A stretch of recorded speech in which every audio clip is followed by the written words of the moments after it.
কাউকে না বেশি মাথায় তুলতে নেই, কারণ কষ্টটা সেই দেয়। যাই হোক, অনেক কারণ আছে, সেজন্যই কথাটা বললাম। বলতে ইচ্ছে করে অনেক কিছুই, কিন্তু বলা কিছুই যায় না। এখানে দেখো আমি সকালবেলায় উঠে ঘর ঝাড় দিয়ে তারপর চলে এসেছি। জামা কাপড় মানে ঘর ঝাড় দিয়েছি, টেবিল মুছেছি, তারপর ভাবলাম চলো জামা কাপড়টাকে আগে ভিজিয়ে দেওয়া যাক। কারণ আজকে 4 দিন হয়ে গেল বৃষ্টি হচ্ছে, তার মধ্যে 3 দিন বৃষ্টি হয়ে গেছে। আজকে মেঘলা ওয়েদার আছে, ওই ধরো 40% রোদ উঠেছে আর কি। তাই ভাবলাম এই রোদে জামা কাপড় কাচতে হবে, কিছু করার নেই, কারণ প্রচুর জমেছে, প্রচুর। বাড়িতে বাচ্চা থাকলে যা হয় আর কি, আর নিজেরও তো আছে। একটা নাইটি পরে তো আর সারা দিন রাত মানে 3 দিন কেটে যায়নি। এই হচ্ছে ব্যাপার। জামা কাপড়গুলোকে আমি ভিজিয়ে রাখবো, কারণ মানে ভেজানোর সঙ্গে সঙ্গে জামা কাপড় কাচলে তো আর পরিষ্কার হবে না। তাই দেখো ভিজিয়ে রেখে দিয়েছি। এবার চলো ইন্ট্রো পার্টটাকে শ্যুট করা যাক, তারপরে আসছি।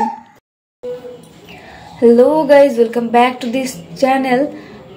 আমি স্বপ্না, তোমাদের সঙ্গে রয়েছি নতুন একটা ব্লগের সাথে। আজকের দিনটাকে স্টার্ট করছি। তো সকালে দেখলে সমস্ত কাজ কমপ্লিট হয়ে গেছে, সেটা তোমরা দেখোনি, তবে জামা কাপড় ভিজিয়েছি সেটা দেখেছো। আকাশের অবস্থা সেরকম একটা ভালো না, মানে হালকা রোদ, তো অনেক জামা কাপড় জমে গেছিলো, যেহেতু মানে 3 দিন ধরে বৃষ্টি হয়ে যাচ্ছে। তো সব ভিজিয়ে দিয়েছি, এখনো ধুইনি, কখন ধোবো অবশ্যই তোমাদের সঙ্গে তো শেয়ার করবে। তো চলো, আজকের ব্লগটা আশা করি খুব ভালো হতে চলেছে। তো এখন থেকে ব্লগটাকে স্টার্ট করছি। তারপর অনেকটা টাইম পার করে চলে এসেছি কাচাকুচি করতে। ওইদিকে কিন্তু রান্নার আমি সমস্ত কিছু গুছিয়ে নিয়েছি, তারপরে আমি এসেছিলাম কাচাকুচি করতে। সমস্ত কিছু গুছিয়ে নিয়েছি বলতে ভাত কিন্তু বসাইনি। ভাবলাম যে এত তাড়াহুড়ো করে ভাত করে কোনো লাভ নেই, কারণ সোনা পাপাকে নিয়ে আমি ভাত করতেই পারবো। রান্নাটা করতে একটু অসুবিধা হয়, একটু না অনেক অসুবিধা হয়, কারণ একটা কাজ এগোতে গিয়ে মানে 5টা কাজ পেছনে রেডি করে রাখে। বাট কোনো ব্যাপার না, ভাত আমি করে নিতে পারবো। তাই সমস্ত সবজি কাটাকুটি করে তারপর আমি কাচাকুচি করতে এসেছিলাম, কারণ কাচাকুচিতে যদি আমি আরও লেট করে দিই তাহলে কিন্তু শুকাবে না। কারণ সূর্যি মামার অতটাও আজকে তেজ নেই, ওই ধরো 40%। এই 40% কখন উড়ে গিয়ে যে 0-তে পরিণত হবে সেটা কিন্তু কেউ জানি না। আর পাখিটা জাস্ট ওয়াও একটা এন্ট্রি দিল। যাই হোক, চলে এসেছি ছাদে জামা কাপড় কেচে নিয়ে। আর দেখো মেলতেও দেওয়া হয়ে গেছে। মেলতে দেওয়ার ভিডিও আজকে করলাম না, কারণ রোজ রোজ একই কিন্তু ভালো লাগে না। যেহেতু আমি ঘরে মানে সারাদিনের ব্লগ করি, কি করি সেটাই, তো প্রত্যেকদিন প্রায় একই হয়, বাট কথাগুলো কিন্তু আলাদা। দেখো তোমাদেরকে বললাম যে আমি কিন্তু সব কিছু কমপ্লিট করে দিয়ে তারপরেই গেছিলাম। আর এখানে এসে ভাতও বসিয়ে দিয়েছি নিচে এসে, আর এখানে কিন্তু ডিম ভাজতেও শুরু করে দেব। আর হ্যাঁ, আজকের ডিমের রেসিপি তোমাদের একটা সিক্রেট, আমি একটা জিনিস মানে টিপস দেবো আর কি। তো ডিমের যেই তরকারিটা সেটা কিন্তু আরও টেস্টি হয়ে যাবে। তো সেটা কি, সেটা দেখতে থাকো, তো আমি অবশ্যই তোমাদেরকে বলবো। আর কয়েকজনের দিদি ভাই কমেন্ট করো, দেখি সাপোর্ট করো। এর আগের ব্লগও আমি বলেছি, আমার ব্লগ তো সেরকম মানে সবাই ফুল ভিডিও দেখো না, তো সেই কারণেই তোমরা জানো না। দেখো তোমরা দিদিরা বোনরা মানে যেই হও না কেন, তো ফুল ভিডিও না দেখে এরকম কমেন্ট করবে না যে সাপোর্ট করো। সাপোর্ট করলে তোমার কি হবে? আমি সাপোর্ট করছি, একটা সাবস্ক্রাইবার বাড়ছে, ভিউজ আর মানে ভিউজ কি হবে, ভিউজ বাড়ছে, তোমার প্রত্যেকটা ভিডিওকে আমি গিয়ে দেখবো না? তো সেরকম তো কিছুই নয়। তো তোমাদেরকে এই সাপোর্ট করো এইসব কিছু না বলে তোমাদের মানে মন দিয়ে ভিডিও করে যেতে হবে। তোমরা ভিডিও করো, মানে ব্লগ করো, রিলস করো, এই সমস্ত কিছু করতে থাকো, দেখো একদিন কিন্তু ঠিকই ভাইরাল হবে। আর ডেলি যদি তোমরা টাইম মেনটেন করে ভিডিও আপলোড করো তাহলে কিন্তু খুব তাড়াতাড়ি ভাইরাল হবে বন্ধুরা। তো কাউকে সাপোর্ট করো বললে কিন্তু এতে তোমার কোনো কিছুই ফায়দা হচ্ছে না, বরঞ্চ তোমার ক্ষতি হচ্ছে। কারণ সে তোমাকে সাপোর্ট করবে, কিন্তু সেই সাপোর্টের যে আসল যে ভ্যালুটা সেটা কিন্তু পাবে না। যাই হোক, রান্নাবান্না কিন্তু আমি 2 সাইডে বসিয়ে দিয়েছি। দেখো এখানে ডিমের কারির যেই ডিমের ঝোল আর কি, এটার যে মানে সিক্রেট যে কথাটা তোমাদেরকে বলবো, কারণ লাস্টে একটু কস্তুরি মেথি এইটা অ্যাড করে দেবে, জাস্ট ওয়াও লাগে। মানে স্মেল, সমস্ত কিছু টেস্ট, সব কিছু এত টেস্টি হয়ে যায়, মানে চেঞ্জ হয়ে যায়। ডিমের যে নর্মাল যে ঝোলটা সেটা থেকে এটা কিন্তু আলাদা টেস্ট। আর গাঁটি কচু দিয়ে ইলিশ মাছের মাথা দিয়ে করছি, কারণ মাথাটা অল্প একটু ছিল, এটা দিয়ে আমি ভাবলাম আর কি করবো। আর ডাল রোজ রোজ মানে ভালো লাগে না আর কি, আর সবাই পছন্দও করে না, তো সেই কারণে আমি গাঁটি কচু দিয়ে আর মাথাটা দিয়ে করেছি। এই দেখো আমি এই কাস্তুরি মেথিটার কথা বলছিলাম, তো এইটা একটু অ্যাড করে দিলে জাস্ট ওয়াও লাগে বন্ধুরা।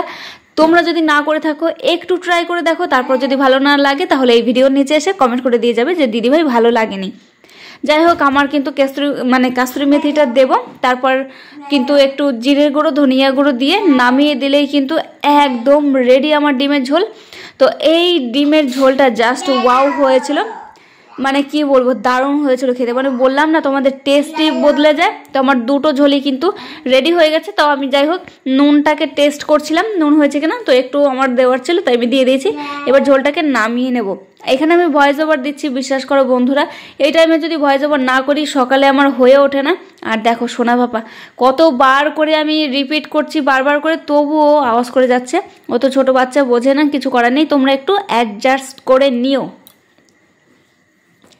এখানে দেখো আমি একটু কথা বলছিলাম, কি বেশ বলছিলাম, কারণ সোনা, হ্যাঁ তোমাদের সঙ্গেও শেয়ার করে আমি কি বলছিলাম। কালকে সোনা পাপাকে আপেল এনে দিয়েছে, ও আপেলটা মুখে নিয়ে কি করেছে তোমরা জানো?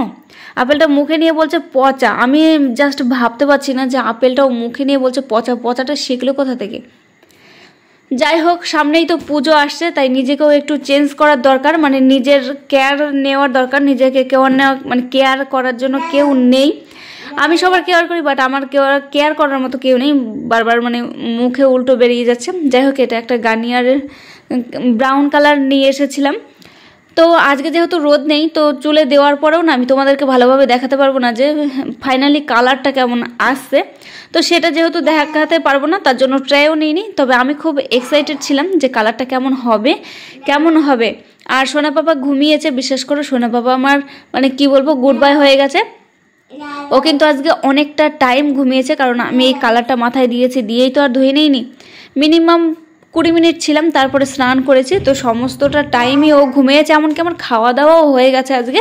তারপরে ও ঘুম থেকে উঠেছে। প্রথমে আমি এই ক্যারি প্যাকেটগুলো নিয়ে এসেছিলাম যে মানে এটা দিয়ে নেব, তো আমি না সেরকমভাবে দিতে পারছিলাম না। তাই ভাবলাম ঠিক আছে, আমরা তো বাঙালি বস, আমরা বাঙালি, তার জন্য মানে প্লাস্টিকগুলো ফেলে দিয়ে তারপরে আমি হাত দিয়ে শুরু করে দিয়েছি। যেহেতু এটা ব্রাউন কালার ছিল, ব্ল্যাক না, তাই হাত অতটাও কালো হওয়ার চান্স ছিল না। বাট আমি না নোটিস করিনি যে আমার মানে ঘাড়ের কাছে একটু লেগে গেছে বা হাতেও লেগেছিল, সেটা আমি নোটিস করিনি। পরে যখন ক্যামেরা অন করে ভিডিও করতে যাচ্ছিলাম তখন দেখি যে না, লেগে গেছে।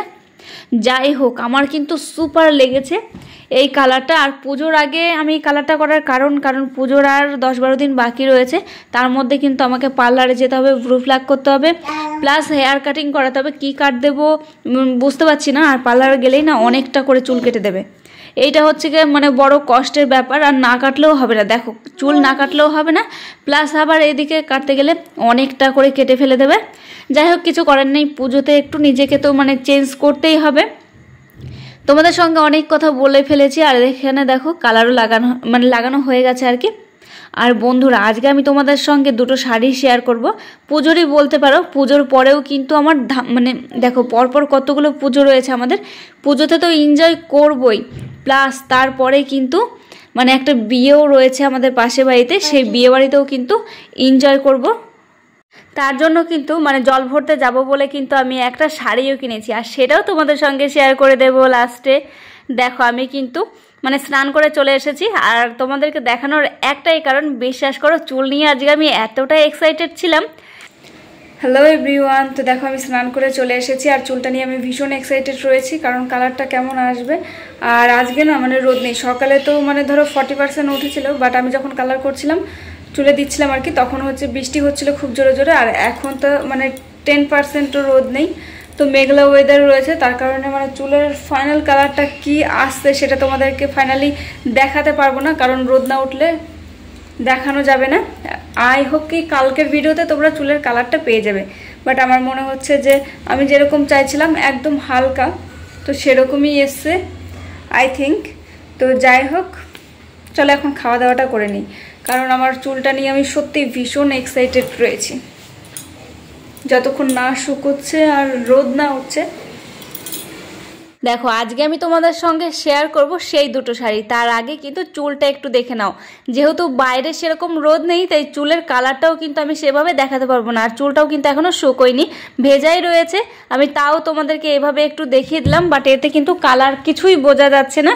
তো আমি যেরকমটা ঠিক চেয়েছিলাম যে একদম হালকা কালার হবে, তবে কালার হবে, তো সেটাই কিন্তু হয়েছে। আমিও সেরকমভাবে বুঝতে পারিনি, কারণ রোদ না উঠলে কিন্তু সেরকম ভালোভাবে বুঝতে পারবো না। যাই হোক, চলো এবার তোমাদের শাড়িগুলো দেখাই। এই শাড়িটা নিয়েছি অষ্টমীর দিন পরবো বলে, মানে সকালে পরবো, আর না হলে মানে যেদিন বিজয়া দশমী হবে সেদিন পরবো ঠাকুরকে বরণ করার জন্য। তোমরা কি বলতে চাও, এটা আমি কোন দিন পরবো, মানে বরণ করার জন্য পরবো নাকি অষ্টমীর দিন পরবো, সেটা তোমরা অবশ্যই কমেন্ট করে জানাবে। আর এই শাড়িটা কিন্তু ভীষণ সুন্দর হয়েছে, লাল আর সাদার মধ্যে, তার মধ্যে কিন্তু গ্রিন আর ব্লুও রয়েছে। আর এটা কিন্তু পুরো শাড়িটা এরকম, মানে পুরো শাড়িটা এই একই রকম, এত সুন্দর শাড়িটা। আর হলুদ শাড়ি যেটা দেখাবো সেটাও কিন্তু খুব সুন্দর, আর ওইটার পাড়টাও খুব সুন্দর, কিন্তু ভেতরে কিন্তু সেটা এই লাল সাদা শাড়িটা যেরকম ভেতরে পুরোটাই কাজ করা রয়েছে, বাট হলুদটা কিন্তু অতটা কিন্তু কাজ করা না। তবে হলুদ শাড়িটাও কিন্তু খুবই সুন্দর, আমার কিন্তু ভীষণ পছন্দ হয়েছে। আর এটা আমি কিন্তু জল ভরার জন্যই নিয়েছি। আর বন্ধুরা এখন থেকে কিন্তু মানে প্রত্যেকটা ব্লগই কিন্তু ইন্টারেস্টিং হতে চলেছে, কারণ প্রত্যেক দিন নতুন নতুন কিছু এই ব্লগের মধ্যে অ্যাড হবে। ধরো কোনো শপিং করা বা পার্লারে যাওয়া, এখনও কিন্তু চুল কাটাতে যাব, আর অনেক অনেক অনেক কিছু রয়েছে, এখনও কিন্তু কসমেটিক্সে কেনার অনেক কিছু বাকি। তো প্রত্যেকটা ব্লগই কিন্তু দারুণ দারুণ আসতে চলেছে, আর তোমরা কিন্তু এই ভিডিওগুলো একদমই মিস করো না। বিশ্বাস করো এই ভিডিওটাকে যে কতবার ভয়েস ওভার দিয়েছি, আর মানে কতবারে এই ভিডিওটা কমপ্লিট করেছি এডিটিং, মানে কি বলবো, এত কষ্ট করে ভিডিও করার পরও যদি ভিউজ না আসে না, অটোমেটিক মনটা খারাপ হয়ে যায়। আর তারপরে মনে হয় না যে ভিডিও আপলোড দিই।